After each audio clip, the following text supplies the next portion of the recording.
দোজখের মালিক আল্লাহ, বেহেশতের মালিক আল্লাহ, এই পৃথিবীর মালিক আল্লাহ, কাবার মালিক আল্লাহ।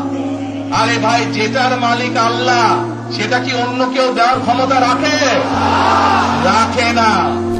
যার মালিক আল্লাহ, যার অধিকার শুধু আল্লাহর একমাত্র, সবকিছুর অধিকার উপরে আল্লাহর অধিকার।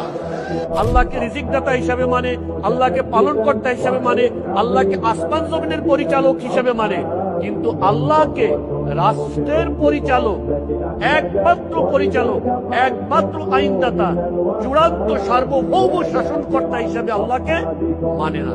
যখনই আপনি এটা বলবেন আপনি যোগ্য, যখনই আপনি এটা বলবেন তখন আপনি কট্টরপন্থী, যখনই আপনি এটা বলবেন তখনই আপনি নতুন কিছু বলছেন। সেই আমরা যে সোসাইটিতে আছি, এই সোসাইটির অনেক কিছু কাদের সাথে মিলে যায়? সে মক্কার জাহিল সোসাইটির সাথে মিলে যায়।